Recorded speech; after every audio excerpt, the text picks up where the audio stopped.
But look, what did it take for us to get to the point of an apology? We had to threaten a lawsuit, Jesse. And by the way, we're still entertaining it. We're talking to some of the best lawyers out there that are experts in this. And as you know, these things can be very complicated. There's a lot of facts and circumstances around it. But we're not going to let this go, because you should not be able to smear 5,000 high school and college kids and then just be able to walk away. America's most consistent example that a prestigious law degree does not always equate to sound reasoning has once again delivered a statement so baffling it left even usual commentators stunned. This ongoing example of how overconfidence can thrive without clarity delivered a take so off base that it interrupted the standard narrative, prompting even Charlie Kirk to momentarily put down his usual political arguments and respond with the simplest tool: basic logic. Do you accept the View's apology? I mean, regardless of whether or not I accept it, the question is, do our students accept it? That's really what's at heart here. They went after our 5,000 students at our event there of high school and college kids. And look, I get attacked all the time. People say false things. I'm a public figure. But when you go after 16 and 17-year-olds that travel from across the country that then have to live for the rest of their life with a shadow over them because someone at ABC says that they might be linked to neo. For someone positioned on a national talk platform, broadcasting 5 days a week, one might expect a level of analytical depth. However, the commentary presented lacks foundational reasoning. The delivery is loud, fast, and consistently misaligned with critical thought. If the underlying logic were subjected to even modest scrutiny, it would collapse under its own contradictions, like a machine rejecting incompatible input. In the latest broadcast moment, one commentator stepped beyond routine confusion and ventured into political commentary so unclear, even advanced navigation systems couldn't provide direction. The attempt to critique conservative ideology came across with the effectiveness of a feather in a storm, ambitious in spirit, but lacking precision and strength. It resembled someone attempting to perform a complex act with all the wrong tools, bold but entirely miscalculated. This isn't just a case of flawed reasoning. It's repeated and repackaged as if it carries authority. Statements are wrapped in confident delivery, sprinkled with misplaced legal terminology, and presented as informed commentary. However, the more these opinions are broadcast, the less credibility remains for those who still consider them insightful. Meanwhile, Charlie Kirk, typically energized by national discourse, was visibly caught off guard by the sheer volume of misinformation. Known for his unwavering tone and structured responses, even he found this moment beyond the bounds of political disagreement. It felt like witnessing logic short-circuiting in real time, complete with the noise of exaggerated confidence and no backup from reality. Sonny Hostin goes on The View and decides now would be a great time to dump all over the so-called uneducated.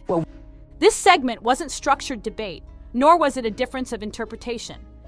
It resembled an uneven confrontation, like a mismatched game where one participant brings unrelated tools and insists on victory without merit.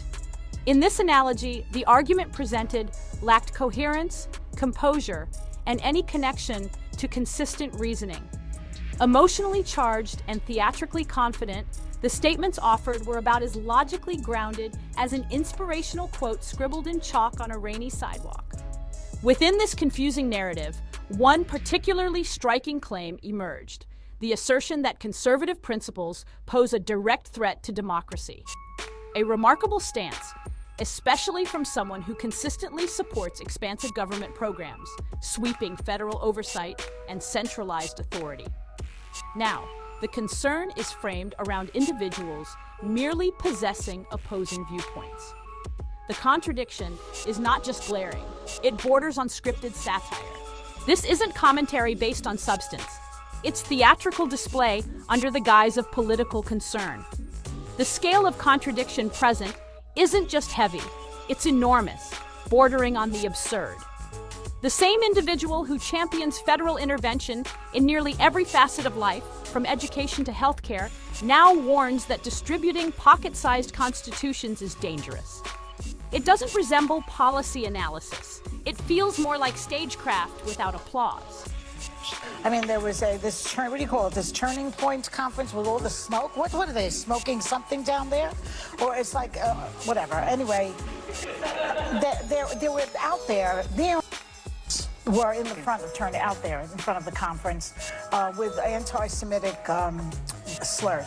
Whoa, the drama. Charlie Kirk's organization, Turning Point USA, threatened to sue The View. When warnings about democratic threats are delivered from sources devoid of logic, it becomes comparable to receiving financial advice from a squirrel, confusing, endearing, and ultimately resulting in misplaced priorities.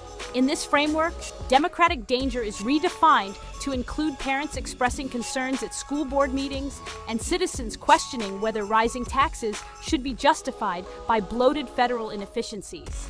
Yet, when disorder erupts in city streets, euphemisms are quickly deployed. Riots become passionate demonstrations. Looting transforms into redistribution therapy. Physical confrontations are reframed as desperate expressions of societal pain. It's a stunning pivot in language, revealing a selective lens applied to the same events based solely on the political utility of the moment. I've been waiting my whole life for this.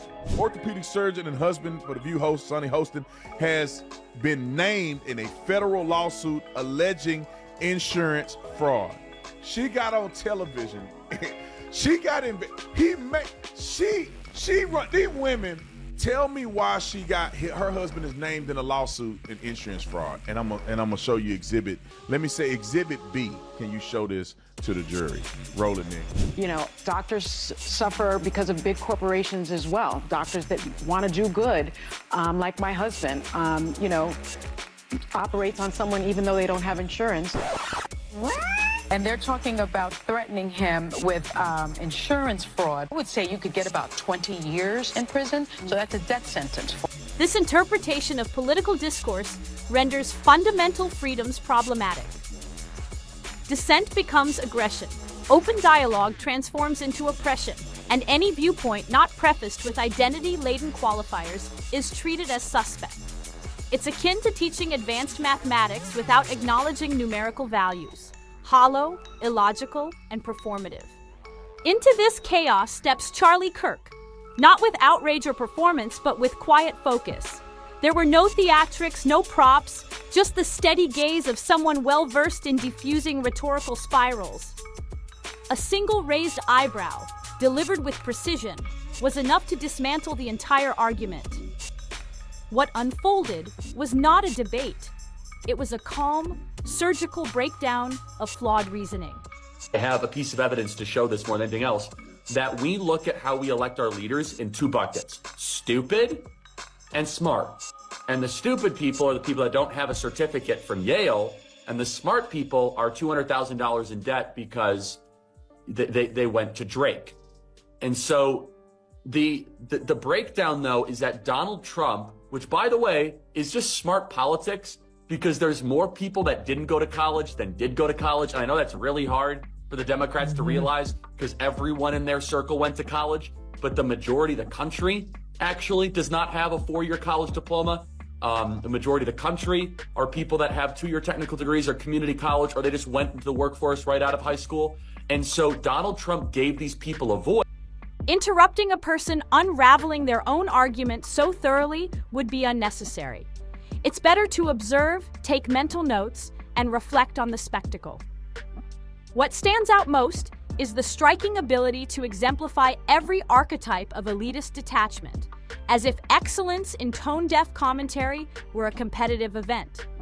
Were accolades given for pontificating from ivory towers while lecturing working-class communities on abstract ideological theory, this performance would take top honors. There is a tendency to speak about everyday Americans as one would observe distant subjects in a research study.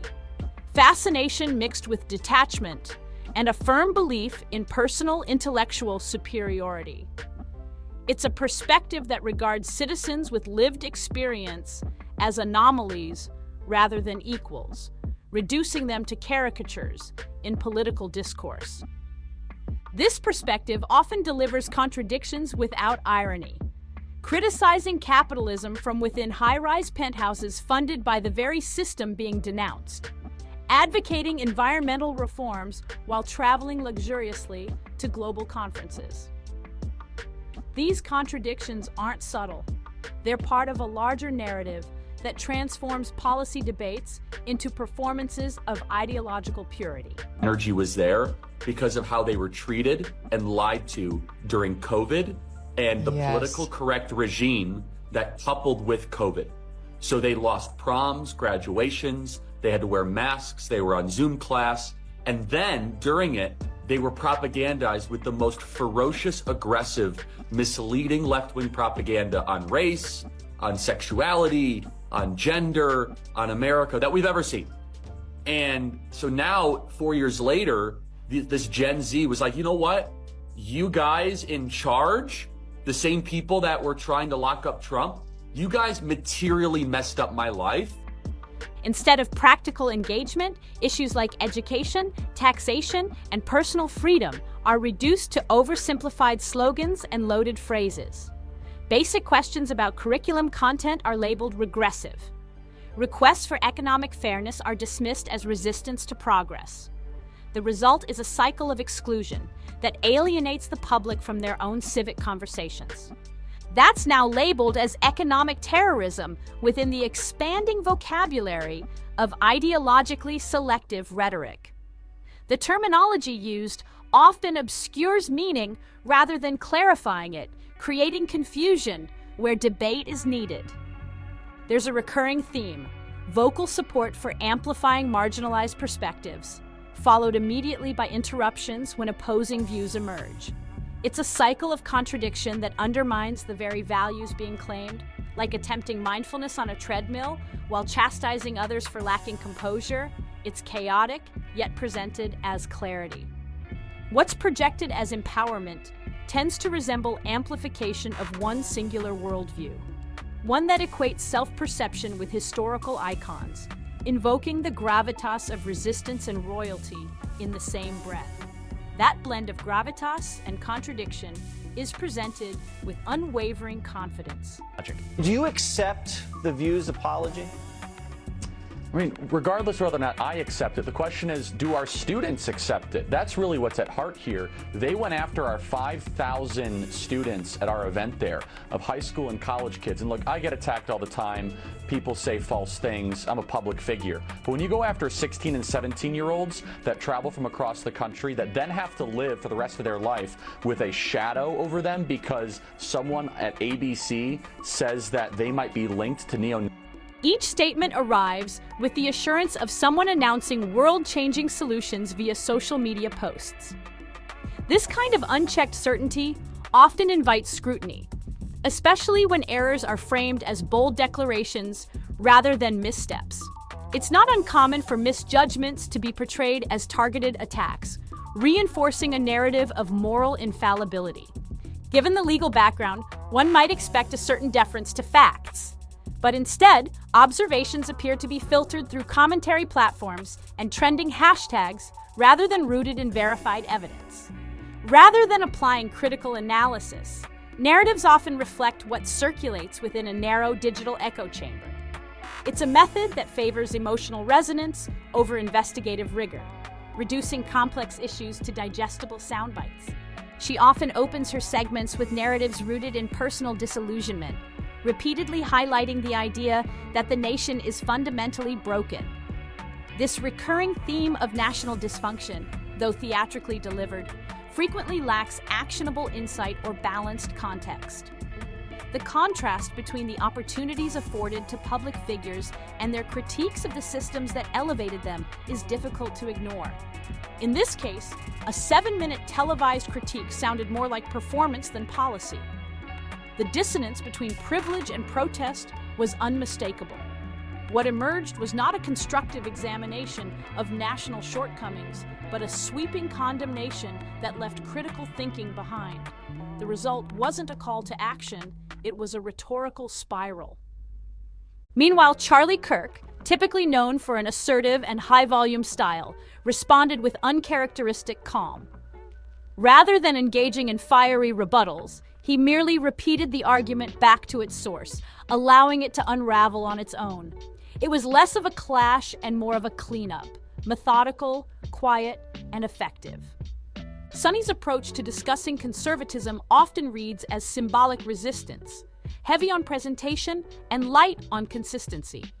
The metaphors are striking but ineffective, casting ideological opposition more as theatrical spectacle than genuine critique. The platform continues to offer her space, where repetition substitutes for depth, and where mischaracterizations are rarely challenged. Each day's commentary appears to blend personal dissatisfaction with sweeping generalizations, packaged for maximum reaction but minimal resolution.